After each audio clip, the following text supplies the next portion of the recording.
E para a nossa leitura, conforme a atitude mental, força da mente, do Katsumi Tokuhisa. A causa de tudo está na mente.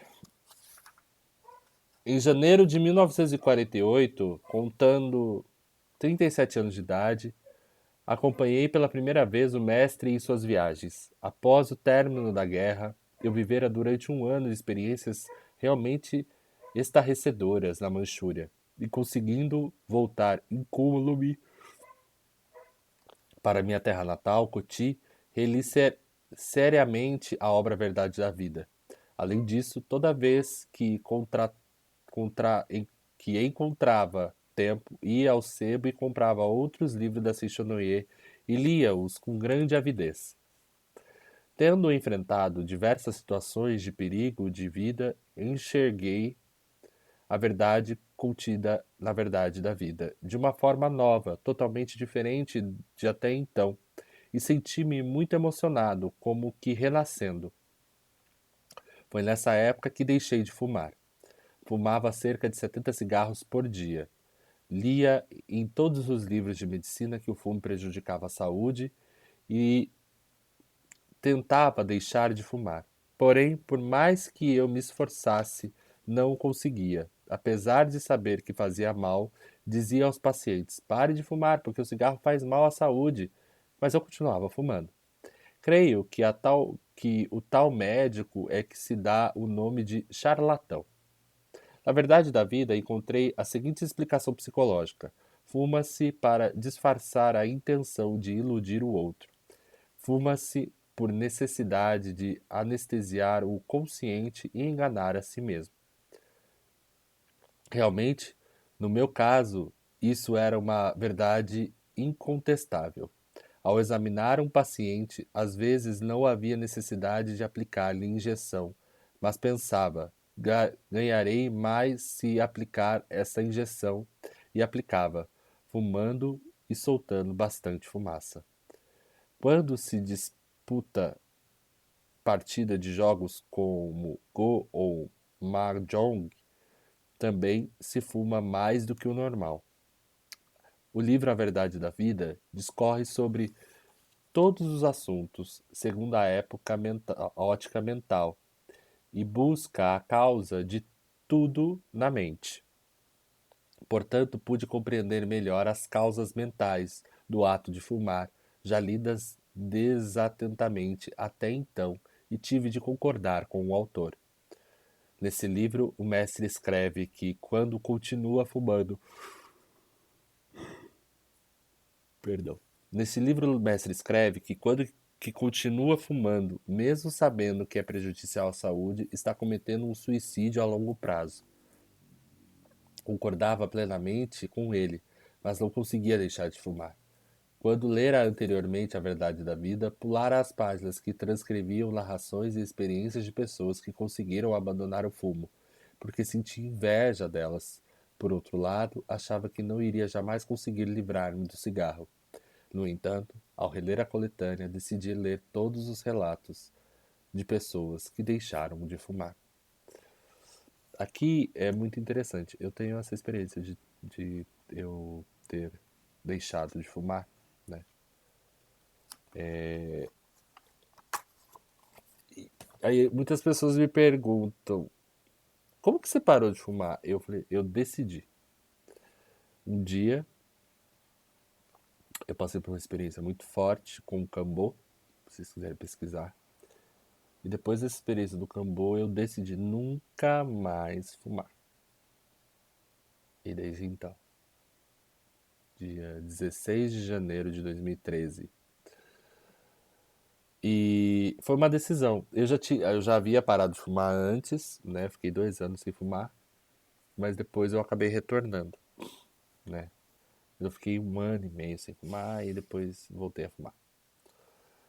Mas foi uma decisão. E eu não sei, eu simplesmente eu falei, eu não vou não vou mais fumar. E eu nunca mais tive vontade. Tiveram dias difíceis, tiveram dias de muita, muito desafio, esses desafios emocionais, e era muito engraçado, porque a sensação que eu tinha é que eu realmente tinha uma. Eu ia colocando barreiras, né, sedimentando para que eu não acessasse muitas questões próprias. De alguma forma, o meu organismo, o meu ser, conseguiu substituir o fumo por outros mecanismos internos, né? A mente ela é muito esperta e muito ardilosa.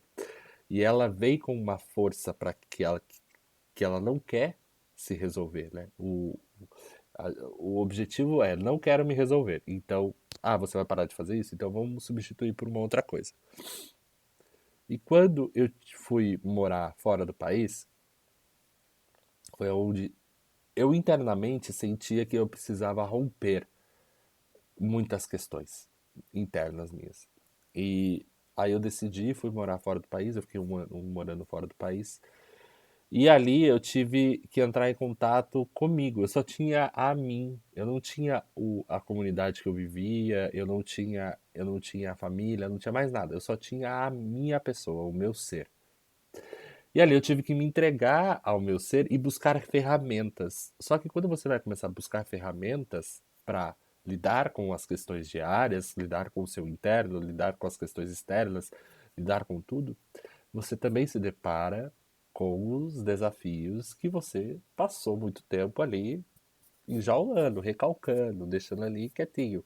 E de várias formas, né? Tanto a forma do fumo ou de outras substâncias entorpecentes, né? Não gosto de falar droga, mas outras substâncias, né? Que não trazem benefício diário algum, né? Não te trazem vigor, não te trazem esse contato interno, né? E então, e eu já tinha o contato com o Daime, né? Então o Daime ele me ajudava muito nisso, o Daime me orientava, me ajudava e naquele momento ele me fortalecia muito, né? É, para que eu ganhasse força, como se ele me alimentasse de um lugar muito especial, né? Só que é uma experiência, né? Só as experiências elas são particulares e individuais. Mas a questão de eu abandonar não só o vício do fumo, mas também abandonar outros vícios de algumas outras formas, né? Eu sou daquela pessoa que assim, alguma coisa tá me incomodando, alguma coisa, eu preciso mudar, revolucionar a minha vida. Então eu sou aquele que rompe muito, né? Eu entro num estado de rompimento para que eu crie, a partir dessa energia, um movimento muito grande, né? Até eu estava conversando com um psicanalista certa vez, ele falou assim, você tem os ritmos de 7 em 7 anos, né? Eu falei, como assim?